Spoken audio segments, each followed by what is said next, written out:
Hello everyone, my name is Rameshwar Sahu and welcome to college prediction. Friends, आप लोगों को पता तो चल ही चुका होगा कि इंडिया में 112 न्यू मेडिकल कॉलेजेस खुलने वाले हैं और 58 एग्जिस्टिंग मेडिकल कॉलेजेस का सीटें बढ़ने वाली है। लेकिन आप लोगों को ये नहीं पता होगा कि कौन से स्टेट में कितने गवर्नमेंट कॉलेज नए खुलने वाले हैं और कितने प्राइवेट कॉलेज नए खुलने वाले हैं, और कौन कौन से कॉलेज के जो सीट बढ़ने वाला है उसमें से कौन कौन से गवर्नमेंट है, कौन कौन से प्राइवेट है।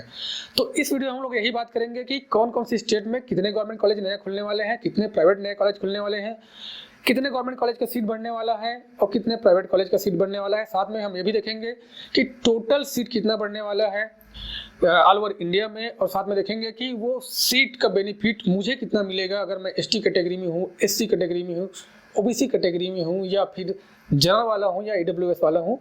तो ये सारे डिटेल्स, ये सारे एनालिसिस हम लोग इस वीडियो में करेंगे। तो इस वीडियो को ध्यान से देखिएगा। ये वीडियो थोड़ी लंबी हो सकती है लेकिन बहुत इन्फॉर्मेटिव है, आप लोगों को बहुत फायदा मिलेगा। अब देखते हैं कि कौन कौन से स्टेट में न्यू मेडिकल कॉलेज के लिए कितने गवर्नमेंट कॉलेज के एप्लीकेशन आए हैं और कितने प्राइवेट कॉलेज का एप्लीकेशन आया है न्यू मेडिकल कॉलेज खुलने के लिए। तो आंध्र प्रदेश में 5 गवर्नमेंट कॉलेज और 2 प्राइवेट कॉलेज है, मतलब टोटल 7 है।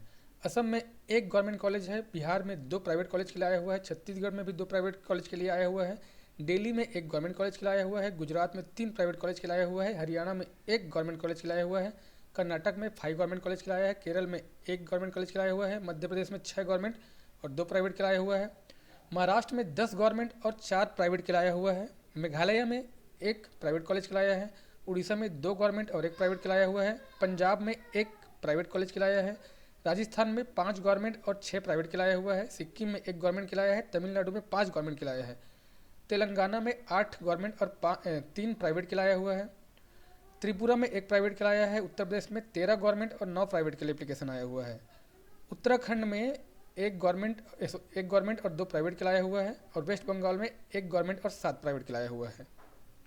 अब देख लेते हैं हम कि इन सब कॉलेजेस का नाम क्या क्या है, कौन कौन से गवर्नमेंट है, कौन कौन से प्राइवेट हैं। तो सबसे पहले आंध्र प्रदेश की बात करते हैं। तो आंध्र प्रदेश में डॉक्टर YSR गवर्नमेंट कॉलेज है, और गवर्नमेंट मेडिकल कॉलेज पडेरू, ये भी गवर्नमेंट कॉलेज है। उसके बाद फिर मदनापल्ले, ये भी गवर्नमेंट कॉलेज है, अडोनी गवर्नमेंट कॉलेज के लिए है, मरकापुर गवर्नमेंट कॉलेज के लिए है, फिर अन्ना गौरी मेडिकल कॉलेज, ये प्राइवेट कॉलेज के लिए है, और RVS institute of medical science, ये भी प्राइवेट है। उसके बाद फिर असम में आते हैं। तो असम में है तिनसुकिया मेडिकल कॉलेज, ये गवर्नमेंट के लिए है, और बिहार में 2 प्राइवेट कॉलेज हैं, एक है हिमालय मेडिकल कॉलेज और एक है श्यामलाल चंद्रशेखर मेडिकल कॉलेज। मैं यहाँ पर पूरा नाम नहीं पढ़ रहा हूँ, शॉर्ट में पढ़ रहा हूँ। फिर छत्तीसगढ़ की बात करते हैं। छत्तीसगढ़ में 2 प्राइवेट कॉलेज के लिए आया हुआ है, एक है श्री रावतपुरा सरकार नया रायपुर, एक है Abhishek Mishra memorial medical college दुर्ग में, ये दोनों प्राइवेट कॉलेज हैं। फिर दिल्ली में 1 गवर्नमेंट कॉलेज के लिए आया है, Delhi institute of medical science Najafgarh. उसके बाद फिर गुजरात में 3 प्राइवेट कॉलेज के लिए आया हुआ है, एक है मातुश्री, एक है ब्रह्मानंद, एक है भाग्योदय, ये तीनों प्राइवेट कॉलेज है। फिर हरियाणा में 1 गवर्नमेंट कॉलेज के लिए है, यह है Pandit Nekiram Sharma government medical college. उसके बाद कर्नाटक में बात करते हैं तो यहाँ पर 5 प्राइवेट कॉलेज के लिए है, एक है PES university institute of medical science, एक है SR पाटिल, एक है Kanakapura institute of medical science, एक है Ramanagara institute of medical science. उसके बाद केरल में 1 प्राइवेट मेडिकल कॉलेज के लिए आया हुआ है, वो है SR medical college and research centre. उसके बाद मध्य प्रदेश की बात कर लेते हैं। तो मध्य प्रदेश में भोपाल मेमोरियल हॉस्पिटल गवर्नमेंट है, और ये आपका शिवपुर का भी गवर्नमेंट है, वीरेंद्र कुमार सखलेचा, ये भी गवर्नमेंट कॉलेज के लिए है, government medical college Indira Gandhi district hospital Seoni, ये भी गवर्नमेंट कॉलेज के लिए है, सुंदरलाल पटवा, ये भी गवर्नमेंट कॉलेज के लिए है, गवर्नमेंट मेडिकल कॉलेज सिगरौली, ये भी गवर्नमेंट कॉलेज के लिए है। उसके बाद 2 प्राइवेट कॉलेज है, एक है school of medical science Sehore में, ये प्राइवेट कॉलेज के लिए है, एक है institute of medical science and research Gwalior में, ये भी प्राइवेट कॉलेज है। उसके बाद महाराष्ट्र की बात करते हैं। तो महाराष्ट्र में एक है अमरावती में, एक है जालना में, एक है भंडारा में, एक है गढ़चिरौली में, एक है वाशिम में, एक है नासिक में, और एक है अंबरनाथ में, और एक है बुल्ढाना में, और एक है मुंबई में, और एक आपका गवर्नमेंट मेडिकल कॉलेज हिंगोली में। ये सारे गवर्नमेंट मेडिकल कॉलेजेस हैं। उसके बाद 4 प्राइवेट मेडिकल कॉलेज भी यहाँ पर का एप्लीकेशन आया हुआ है, एक है Shri Ramchandra institute of medical science Aurangabad में, एक है Mahatma Gandhi mission medical college Nerul में नवी मुंबई, एक है मालती मल्टी स्पेशलिटी हॉस्पिटल और एक है ideal institute of medical science Palghar में। ये सब प्राइवेट मेडिकल कॉलेज हैं। उसके बाद मेघालय की बात करें तो मेघालय में एक प्राइवेट मेडिकल कॉलेज है, PS Sangma international medical college and hospital. उसके बाद उड़ीसा में 2 गवर्नमेंट कॉलेज, एक प्राइवेट कॉलेज है। तो 2 गवर्नमेंट कॉलेज में एक है आपका जयपुर में, सॉरी जजपुर में, और एक है आपका गवर्नमेंट मेडिकल कॉलेज भवानीपट्टनम में। एक प्राइवेट मेडिकल कॉलेज है institute of medical science and SUM hospital Nakhara में, ये है आपका भुवनेश्वर में। उसके बाद एक प्राइवेट मेडिकल कॉलेज है पंजाब में, RIMT medical college and hospital Fatehgarh Sahib Punjab में। उसके बाद राजस्थान में है आपका गवर्नमेंट मेडिकल कॉलेज नागौर में, एक है माधोपुर में, एक है बारां राजस्थान, एक है झुंझुनू और एक है बंसवाड़ा, एक है जयपुर में। तो जयपुर का तो प्राइवेट है, बाकी ऊपर का सब गवर्नमेंट है। जयपुर में है देव मेडिकल कॉलेज प्राइवेट है, सुधा मेडिकल प्राइवेट है, Surendra medical, Vyas medical, JIET medical, Gitanjali institute of medical science, ये सब प्राइवेट है। फिर सिक्किम में एक गवर्नमेंट कॉलेज है, Sikkim government medical college Gangtok में। उसके बाद तमिलनाडु में 5 प्राइवेट मेडिकल कॉलेज के लिए आया है। एक है तक्षशिला, एक है कालासालिंगम मेडिकल कॉलेज, एक है अन्नाई मेडिकल कॉलेज, एक है JR मेडिकल कॉलेज और एक है कन्याकुमारी मेडिकल कॉलेज। ये है टोटल प्राइवेट मेडिकल कॉलेज। अब तेलंगाना की बात करते हैं। तेलंगाना में गवर्नमेंट मेडिकल कॉलेज जोगुलांबा, एक है गवर्नमेंट मेडिकल कॉलेज मेडक, एक है गवर्नमेंट मेडिकल कॉलेज मुलुगु, एक है गवर्नमेंट मेडिकल कॉलेज महेश्वरम में सारनगर, एक है आपका वारंगल डिस्ट्रिक्ट में, एक है आपका मलकाजगिरी में, एक है आपका गवर्नमेंट मेडिकल कॉलेज यदाद्री और एक है आपका गवर्नमेंट मेडिकल कॉलेज नारायणपेट में। ये सब गवर्नमेंट मेडिकल कॉलेज हैं। फिर 3 प्राइवेट मेडिकल कॉलेजेस हैं, CSIT एक Christian medical college, Nova institute of medical science, Raja Rajeshwari institute of medical science, ये सब प्राइवेट मेडिकल कॉलेज हैं। फिर त्रिपुरा में एक प्राइवेट मेडिकल कॉलेज के लिए आया हुआ है, Tripura Shanti Niketan medical college and hospital Madhuban. उसके बाद उत्तर प्रदेश की बात करते हैं तो उत्तर प्रदेश में आपका बुलंदशहर में, ललितपुर में, कुशीनगर में, पीलीभीत में, सुल्तानपुर, बिजनौर, लखीमपुर खीरी, कौशाम्बी, गोंडा, औरैया और अकबरपुर कानपुर देहात, ये सब गवर्नमेंट मेडिकल कॉलेजेस हैं। एक है आपका सोनभद्र, चंदौली, ये सब गवर्नमेंट मेडिकल कॉलेजेस हैं। फिर प्राइवेट मेडिकल कॉलेज है आपका doctor BS Kushwaha KMC medical college, Ajay Singhal institute of medical science, Shri Siddhi Vinayak medical college, SVS medical college, Sardar Patel institute of medical science, RSS medical college, Shri Gorakhnath medical college, RG medical college, ये सब private medical college है। अब उत्तराखंड में एक government और 2 private है। एक है हरिद्वार में गवर्नमेंट मेडिकल कॉलेज और एक है graphic air institute of medical Dhulkot Dehradun में, यह है प्राइवेट मेडिकल कॉलेज। एक है imperial institute of medical science, ये भी देहरादून में है, यह है प्राइवेट मेडिकल कॉलेज। अब वेस्ट बंगाल में बात करते हैं तो यहाँ पर एक प्राइवेट मेडिकल कॉलेज के लिए एक गवर्नमेंट मेडिकल कॉलेज के लिए एप्लीकेशन आया है, बाकी प्राइवेट मेडिकल कॉलेज के लिए। तो गवर्नमेंट मेडिकल कॉलेज का नाम है doctor BC Roy multi speciality medical research centre. फिर बाकी प्राइवेट है Bharat medical college, MR institute of medical science, east west institute of medical science, PKG medical college, Mandakini institute of medical science, Krishna Nagar institute of medical science, Zakir Hussain medical college and research centre. अब बात करते हैं कि seat increase जो existing medical colleges हैं UG के लिए, उसमें सीट इंक्रीजिंग के लिए कौन कौन से स्टेट में कितने कितने गवर्नमेंट कॉलेज में एप्लीकेशन आया है और कितने कितने प्राइवेट कॉलेज से एप्लीकेशन आया हुआ है।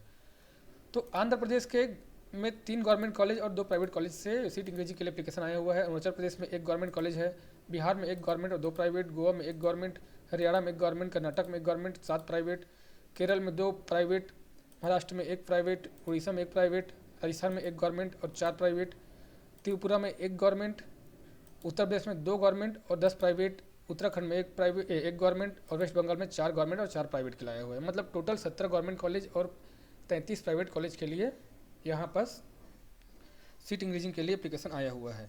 लिस्ट में 58 था, लेकिन आपको बताया कि मैं कई नाम डबल था, कई नाम 4 बार था। तो हम एक कंसिडर करेंगे। हो सकता है उन्होंने एक के जगह 2 बार 3 बार 4 बार एप्लीकेशन दे दिए होंगे, तो हम एक यहाँ पर कंसिडर कर रहे हैं। तो टोटल ये हो जाता है 50 कॉलेजेस का सीट इंक्रीजिंग के लिए एप्लीकेशन आया हुआ है, जिसमें से 17 गवर्नमेंट है और 33 प्राइवेट मेडिकल कॉलेजेस हैं। अब इसका कौन कौन से कॉलेज में सीट इंक्रीज होना है उसका थोड़ा नाम भी अपन देख लेते हैं। तो आंध्र प्रदेश का देख लेते हैं पहले। ACSR गवर्नमेंट कॉलेज, ये गवर्नमेंट है। गवर्नमेंट मेडिकल कॉलेज अनंतपुरम, ये भी गवर्नमेंट है। उसके बाद फिर कोनासीमा, ये प्राइवेट है। Rajiv Gandhi institute of medical science, ये गवर्नमेंट है। विश्व भारती मेडिकल कॉलेज, ये प्राइवेट है। उसके बाद फिर अरुणाचल प्रदेश का देख लेते हैं, टोमो रिवा है। बिहार का देख लेते हैं, इंदिरा गांधी है, लॉर्ड बुद्धा है, माता गुजरी है। ये ऑलरेडी एग्जिस्टिंग है, तो आपको पता ही होगा कि कौन सा गवर्नमेंट है कौन सा प्राइवेट है, बाकी यहाँ लिस्ट में लिखा हुआ है। अब गोवा में है गोवा मेडिकल कॉलेज पणजी, हरियाणा में ESIC फरीदाबाद, कर्नाटका में AJ इंस्टीट्यूट कनाचूर, उसके बाद है केम्पेगौड़ा, फिर MVJ, फिर मैसूर, फिर Shri Devaraj URS medical college, उसके बाद है Srinivas institute of medical research centre, उसके बाद है the export medical college hospital and research centre Bangalore. उसके बाद केरल में 2 प्राइवेट है, करुणा मेडिकल कॉलेज और KMCT मेडिकल कॉलेज। महाराष्ट्र में Mahatma Gandhi mission medical college है। उड़ीसा में ड्रेम्स institute of health science and hospital है। राजस्थान में अमेरिकन इंटरनेशनल इंस्टीट्यूट है, गवर्नमेंट मेडिकल कॉलेज है। Jaipur national university, pacific medical college, Agartala government medical college. Uttar Pradesh में Era Lucknow medical college, FH medical college, GS medical college, Hind institute of medical science, KD medical college, LLRM medical college, Prasad institute of medical science, SN medical college, Saraswati medical college, TS Mishra medical college, Teerthanker Mahaveer medical college, Varun Arjun medical college. ये सब उत्तर प्रदेश के हैं। उत्तराखंड में है government medical college. अब west Bengal में आते हैं, college of medicine, ESIC Joka Kolkata, Gouri Devi Durgapur, IQCT, KPC Malda, Murshidabad, Shri Ramakrishna institute of medical science, ये सब वेस्ट बंगाल के हैं। तो इसमें प्राइवेट और गवर्नमेंट में राइट साइड में लिखा हूँ, वहाँ से आप देख सकते हैं कौन सा प्राइवेट है कौन सा गवर्नमेंट है। अब हम आगे बात कर लेते हैं। तो देखिए, ये जितने भी कॉलेजेस अभी न्यू खुलने वाले हैं और जिसमें भी सीट इंक्रीजिंग के लिए एप्लीकेशन आया हुआ है, उन सब का भी एप्लीकेशन प्रोसेस में है। सबको अभी अप्रूवल नहीं मिला हुआ है। अप्रूवल मिलेगा, उनका इंस्पेक्शन और असेसमेंट होने के बाद अप्रूवल मिलेगा। तो हम यहाँ पर एनालिसिस करेंगे कि कितनों का अप्रूवल मिल सकता है, उससे कितना सीट इफेक्ट पड़ेगा, कितना बढ़ेगा, ये सारी चीज़ें हम लोग देखेंगे। तो देखिए, अगर हम मान लेते हैं टोटल, अगर जितना भी न्यू मेडिकल कॉलेज के लिए एप्लीकेशन है वो सारे अप्रूव हो जाते हैं। तो देखिए, कोई भी नया गवर्नमेंट मेडिकल कॉलेज खुलता है तो जनरली उसका सीट जो है वो 100 से स्टार्ट होता है, लेकिन साउथ के कुछ कॉलेजेस में ये 150 सीट भी रहता है। तो हम ऑन एन एवरेज मान के चलते हैं कि हर कॉलेज का 110 सीट के एवरेज मान करके चलते हैं कि 110 नया सीट आता है, तो उस हिसाब से टोटल गवर्नमेंट में 6050 सीटें बढ़ेगी। प्राइवेट कॉलेज में क्या होता है कि जनरली ये 150 सीट से स्टार्ट होता है, लेकिन कुछ कॉलेजेस में सिर्फ 100 सीट ही दिया जाता है, लेकिन 100 सीट बहुत कम कॉलेजेस को दिया जाता है। तो हम इसको ऑन एन एवरेज मान के चलते हैं कि हर कॉलेज को 135 सीटें मिलता है, तो टोटल ये हो जाता है 7695 सीट्स। तो गवर्नमेंट और प्राइवेट मिला करके टोटल 13745 सीट बढ़ेगा अगर सभी कॉलेजेस को अप्रूवल मिल जाता है, तो न्यू कॉलेज से बढ़ेगा। अगर मान लेते हैं हम यहाँ पास कि अगर इसमें से 75% कॉलेज को अप्रूवल मिलता है, बाकी को अप्रूवल नहीं मिलता है, तो गवर्नमेंट का सीट बढ़ेगा 4537 सीटें और प्राइवेट का बढ़ेगा 5771 सीटें, टोटल बढ़ेगा 10360 सीटें। अब हम ये तो हो गया न्यू मेडिकल कॉलेज के लिए। अब हम बात करते हैं सीट इंक्रीजिंग के लिए जो एग्जिस्टिंग मेडिकल कॉलेजेस हैं जो एप्लीकेशन दिए हैं उनके बारे में। देखिए, गवर्नमेंट कॉलेज का जो सीट बढ़ता है वो जनरली 50 सीटें बढ़ता है, कुछ में कम भी होता है। प्राइवेट कॉलेज में जो जनरली सीट बढ़ता है वो 100 सीट का बढ़ता है, कुछ में 50 ही रहता है। तो हम ऑन एवरेज मानते हैं गवर्नमेंट का 45 और प्राइवेट का मानते हैं 75। तो गवर्नमेंट कॉलेज में टोटल 765 सीट बढ़ेगा और प्राइवेट कॉलेज में टोटल 2475 सीट बढ़ेगा, मतलब टोटल 3240 सीट्स इंक्रीज होगा ये एग्जिस्टिंग कॉलेजेस में। अब यहाँ पर एक मान लेते हैं कि इसमें 75% कॉलेज में न्यू सीट के लिए इंक्रीज के लिए जो एप्लीकेशन आया उसमें 75% अप्रूव होता है। तो गवर्नमेंट में 574 बढ़ेगा और प्राइवेट में बढ़ेगा 1856, टोटल बढ़ेगा 2430। अब हम यहाँ पर बात करते हैं आगे के लिए। अब जैसे कि मान लीजिए हम आगे बात करते हैं कि इसमें टोटल ऑल इंडिया में गवर्नमेंट कॉलेज का कितना सीट बढ़ रहा है। मैं यहाँ पर प्राइवेट कॉलेज का बात नहीं करूँगा, यहाँ पर मैं सिर्फ बात करूँगा अभी गवर्नमेंट मेडिकल कॉलेज का। अगर आप ऑल इंडिया कोटा से फॉर्म भरते हैं तो आप गवर्नमेंट मेडिकल कॉलेज में ही भरेंगे, प्राइवेट कॉलेज में तो आप भर नहीं पाएंगे ऑल इंडिया कोटा से। तो प्राइवेट में भी अब दूसरा तरीका रहता है, कहीं ओपन स्टेट रहता है, वहाँ से भर सकते हैं, उसका अलग अलग नियम है। लेकिन यहाँ पर मैं जो है आपको सिर्फ गवर्नमेंट मेडिकल कॉलेज का बता रहा हूँ कि गवर्नमेंट मेडिकल कॉलेज का अगर आप देख रहे हैं कि इसमें कितना बढ़ा हुआ है, मुझे क्या फ़ायदा होगा, मेरा कैटेगरी के हिसाब से मुझे क्या फ़ायदा होगा, ये चीज़ें देखते हैं। तो गवर्नमेंट मेडिकल कॉलेज में टोटल इंडिया में अगर न्यू कॉलेज में 75% अप्रूव होता है और सीट इंक्रीजिंग वाला जो भी एग्जिस्टिंग कॉलेज है उसमें 75% अप्रूव होता है, तो दोनों को मिला करके 5111 गवर्नमेंट सीट्स बढ़ेगा। अब इसमें जो गवर्नमेंट सीट बढ़ेगा उसमें से हर एक स्टेट का अपना अपना 85% जो सीट है वो स्टेट के पास चला जाता है। तो हम जो अदर स्टेट वाले लोग ऑल इंडिया कोटा के थ्रू दूसरे स्टेट में जाते हैं या अपने स्टेट में भर लेते हैं, तो इसमें क्या होता है कि ऑल इंडिया कोटा के थ्रू अगर आप भरते हैं तो आपको कितना सीट मिलेगा। ऑल इंडिया कोटा के थ्रू आपको मिलेगा टोटल 767 सीट्स, 15% सीट आपको मिलेगा। अब इसमें ओबीसी के लिए 260 सीटें हैं, 27% रिजर्वेशन है, ईडब्ल्यूएस के लिए 77 सीटें हैं, 10% है, एससी के लिए 115 सीटें होंगी, 15% है, एसटी के लिए 58 सीटें होगी, ये 7.5% है। और ओपन मतलब जनरल बोल सकते हैं या फिर ओपन बोल सकते हैं, ओपन के लिए टोटल 310 सीटें रहेगी। तो यहाँ पर अब देखिए, यहाँ पर अब आपको समझ में आ गया होगा कि सीटें तो बढ़ी हैं, 5111 सीटें। तो आपको लग रहा होगा कि हो सकता है इस बार काउंसलिंग में कटअप कम जाए या मेरे कैटेगरी मुझे फ़ायदा मिल जाए। तो देखिए यहाँ पर इतना सीट तो बढ़ी है, लेकिन यहाँ पर काउंसलिंग में कटअप कम मुझे नहीं लगता कि होगा, इससे उतना ज़्यादा फर्क पड़ने वाला है ऐसा मुझे नहीं लगता है। उसका कारण क्या आप लोग को बताता हूँ मैं आपको। तो हम लोग बात करते हैं 2023 का। टोटल रजिस्टर्ड स्टूडेंट थे 2023 में 20,87,462, जिसमें एग्ज़ाम में अपीयर होते 20,38,596। मतलब जो अपीयरिंग का परसेंटेज था वो 97.66% था।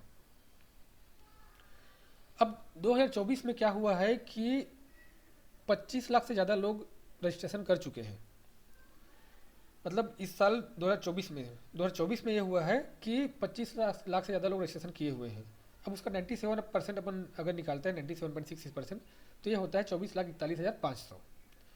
मतलब बढ़े कितना है अभी इस साल टोटल रजिस्टर्ड स्टूडेंट कितना बढ़े लास्ट ईयर की तुलना में? 4,02,904 लोग, 4,02,904 स्टूडेंट मतलब कैंडिडेट बढ़े हैं इस साल। और सीट कितना बढ़ रहा है टोटल गवर्नमेंट कॉलेजेस में? 5,111, जिसमें ऑल इंडिया कोटा में बढ़ रहा है मात्र 767। और आप लोग एक चीज़ और बता देना चाहता हूँ कि जब काउंसलिंग होता है ऑल इंडिया कोटा में तो एक एक नंबर पे हज़ारों बच्चे रहते हैं, हज़ारों बच्चे। तो यहाँ पर काउंसलिंग में अगर आपको लग रहा होगा कि थोड़ा सा काउंसलिंग का कटअप कम होगा, डाउन जाएगा, तो मुझे ऐसा नहीं लगता कि कम जाएगा। लगभग पिछले साल जैसे ही रहेगा, हो सकता है थोड़ा बहुत बढ़ भी जाए। अगर आपको कोई बोलता है कि मेरा गवर्नमेंट कॉलेज में सेटिंग है, मैं तुम्हारा गवर्नमेंट कॉलेज में करा दूंगा, तो मुझे इतना पैसा दे दो मैं करवा दूंगा, तो इन सब के झांसे मत आइएगा। क्योंकि गवर्नमेंट कॉलेज में जो सिलेक्शन होता है वो आपकी काबिलियत पे होता है, आपके मार्क्स के अकॉर्डिंग होता है। वहाँ पर कोई भी आपको सेटिंग करा के नहीं कर सकता। हाँ, अगर आप डॉक्यूमेंट में कोई गलती करते हैं या फिर कॉलेज सिलेक्शन के प्रेफरेंसेस में कुछ गलती करते हैं या फिर आप काउंसलिंग के प्रोसेस में कुछ चूक कर जाते हैं, तो वहाँ पर आप बाहर हो सकते हैं। यहाँ पर आपको थोड़ा सा अपने आपको ध्यान रखना है, अपडेटेड रहना है और सारे डॉक्यूमेंट्स रेडी रखना है। लेकिन एक बात है कि कुछ प्राइवेट कॉलेज में और कुछ डीम्ड यूनिवर्सिटीज़ वगैरह में कुछ समय में थोड़ा सा नेगोशिएबल या फिर थोड़ा सा कंसिडरेशन हो सकता है, आपको वहाँ पर सीटें मिल सकती है। वहाँ पर कुछ बातें चल सकती है कि हम ये प्राइवेट कॉलेज है या कुछ स्टेट का कुछ प्राइवेट कॉलेज है, कुछ डीम्ड यूनिवर्सिटी है, वहाँ पर आपको सीट चाहिए। तो अगर आपका नंबर थोड़ा बहुत कम है तो वहाँ पर कुछ नेगोशिएशन हो सकता है। अदरवाइज़ गवर्नमेंट कॉलेज के लिए कोई किसी भी प्रकार का कोई सेटिंग नहीं चलता है। और अगर आप चाहते हैं कि आप का काउंसलिंग अच्छे से हो, आप कोई गलती ना करे, आपको आपकी काबिलियत के अकॉर्डिंग आपको कॉलेज मिल जाए, तो आप हमसे पर्सनल काउंसलिंग भी करा सकते हैं। हम 2014 से पर्सनल काउंसलिंग करते आ रहे हैं, हमें लगभग 10 साल का काउंसलिंग का एक्सपीरियंस है, हज़ारों बच्चे का काउंसलिंग कर चुके हैं। तो अगर आप चाहते हैं कि पर्सनल काउंसलिंग कराएं जिससे कि आपको सही समय में आपका सही डॉक्यूमेंट रेडी हो जाए, आपका कॉलेज प्रेफरेंसेस सही सेट आप सेट कर सकें, आपको सही अपडेट प्रॉपर टाइम पे मिलते रहे, आपका काउंसलिंग में कोई गलती ना हो, आप भी एकदम बिंदास रहें। आप एक बार हमसे पर्सनल काउंसलिंग मेंबरशिप ले लिए और पूरा एडमिशन तक का बिंदास रहना चाहते हैं तो आप हमसे पर्सनल काउंसलिंग करा सकते हैं। मैं अपना व्हाट्सअप नंबर अपने वीडियो के डिस्क्रिप्शन में दे दूंगा, वहाँ से आप मुझे कॉन्टैक्ट कर सकते हैं अगर आपको पर्सनल काउंसलिंग कराना है तो, गवर्नमेंट या प्राइवेट या ऑल इंडिया कोटा, या फिर आप अब्रॉड के लिए भी काउंसलिंग कराना चाहते हैं, मतलब अगर आप अब्रॉड भी जाना चाहते हैं तो भी आप हमसे कॉन्टैक्ट कर सकते हैं। तो ठीक है फ्रेंड्स, ये तो था मेरा आज का वीडियो। अगर आप लोग को अच्छा लगा होगा तो इस वीडियो को लाइक करके चैनल को सब्सक्राइब करके बेल आइकन को प्रेस करना जरूर याद रखिएगा, ताकि आपको हर एक अपडेट सही समय में मिलता रहे। ठीक है फ्रेंड्स, मिलते हैं आपसे एक नए वीडियो के साथ में, तब तक के लिए बाय बाय।